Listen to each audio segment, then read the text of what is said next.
So if you're not aware, there's this thing online called the seduction community, which is probably better known by the name PUA, or pickup artists.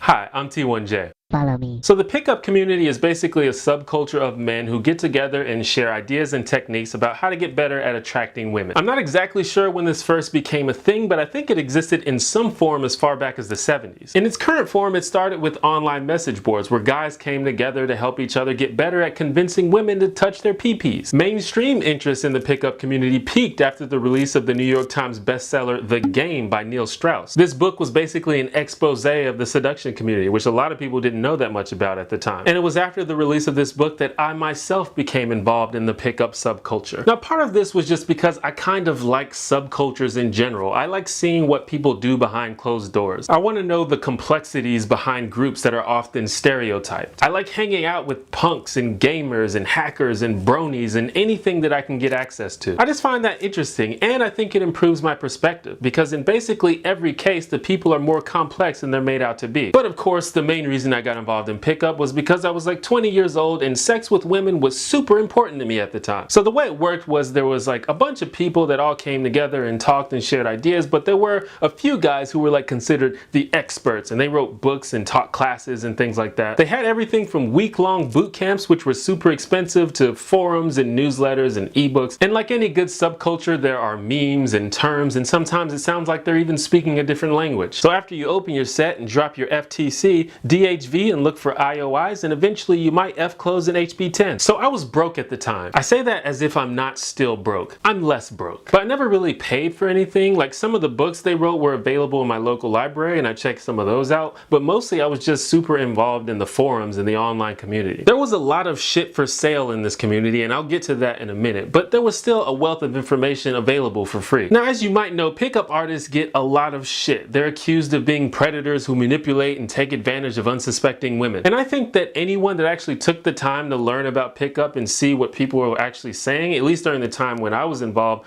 would know that that's a pretty unfair summarization. Like, about 90% of the stuff that was being shared was actually good advice. It was stuff like, don't come on too strong, respect personal space, try to look and smell good, pay attention to body language, don't get bummed out by rejection, build rapport and comfort before you try anything sexual. Like, some of these are ideas I still think about when I talk to women, but 90% isn't 100%. And even back then, there were a couple of things that didn't sit well with me. For one, there was the whole machismo aspect of it. Like, routinely you'll go to the forums and at the top will be some post like, I just had a threesome with 2 supermodels. Here's how I did it. Be like me. And I'm over here like, yo, I'm just an awkward college student that has trouble talking to women. I feel like this is a little beyond the scope of what most of us are here for. But I feel like there was this implicit shaming of people, like male self-worth was measured by how successful you were with women. Like, the entire goal of the seduction community is to graduate from being an AFC, or average frustrated chump, to a full-fledged PUA. And I think this caused a lot of guys who joined the community to overcompensate, which is probably the reason for a lot of the negative views around it. People thought that in order to avoid being perceived as a beta or AFC, they had to be douchebags with giant egos and neg people all the time. And this in particular was based on a misunderstanding of what negging even is, but I actually did a video about that. You should watch it. The second problem I had with the community was a lot of people in the community talked as if women existed for the sole purpose of men having sex with them. Women were often discussed as if they were puzzles to be solved or adventures to be conquered, rather than like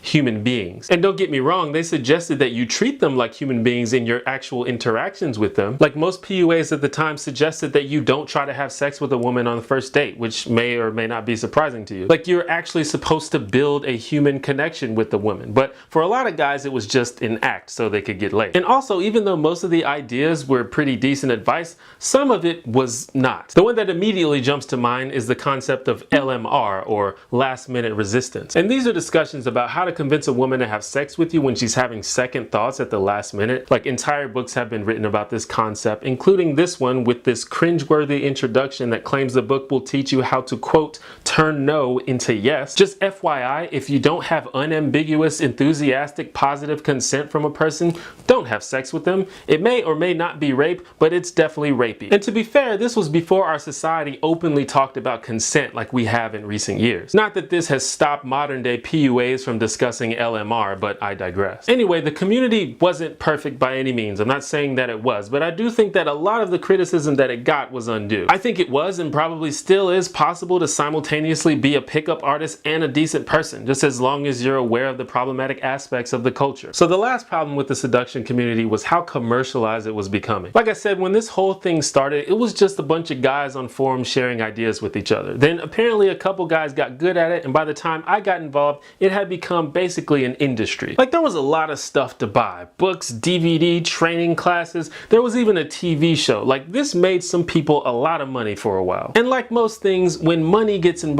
things get a little weird. As more people realized that you could make money by convincing guys that you could get them laid, you started to see a lot more unscrupulous figures in the community. Instead of the approach that requires being aware of social cues and developing an emotional bond, you start seeing more clickbaity type shit like, get laid by doing absolutely nothing. One weird trick to make you irresistible to women. AFCs hate him. Or like those obviously scripted YouTube videos where some guy inexplicably convinces a stranger to make out with him in public. And over time, you just saw more and more shit like this until the pickup community once again was seen as a huge joke to everyone except horny men with a lot of money. And so the seduction community had its day in the sun and faded back into obscurity. As I grew older and started realizing that there are cool things in the world other than having sex with people, I began to lose interest in the whole pickup thing. But like I said, some of the things that I absorbed from that community are things that I still think are good advice. In fact, some of my old YouTube videos were me trying to share some of those ideas without the shitty rapey parts. These days though, it seems like pickup has been co-opted by chauvinists who think that men and women should fit these pre-packaged gender roles. Modern day PUAs are usually, if not exclusively, MRAs or anti-feminists or somewhere in that spectrum. They're people that think that male identities are being erased or overshadowed, and they think that seduction is one way that they can express that identity. And to be fair, I'm not in that community anymore, so I'd probably be accused of oversimplifying it. But like, spend 20 minutes at r/redpill and you'll see what I'm talking about. It's super cringe. In an interview that Neil Strauss did with the Daily Dot in 2014, 10 years after the release of the game, he said this: "Would I take these people out to dinner with my family and friends? If I wouldn't, I don't trust them to teach anyone social skills." And let's just say I'm not inviting Roosh V to my fucking birthday party anytime soon. So the pickup community was never really ideal, and I kind of wish that there was some version of it that contained actual honest and ethical ideas about improving social skills and building attraction. And not just for straight men, for every and anybody. But I do think that there was a time when the pickup community had some interesting things to share. But these days it seems to be strongly associated with and informed by cynicism and misogyny, and that's when I show myself the door. That's just me though.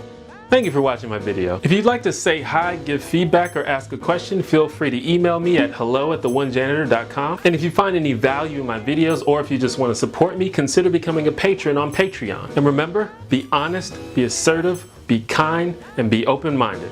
Stay Hako.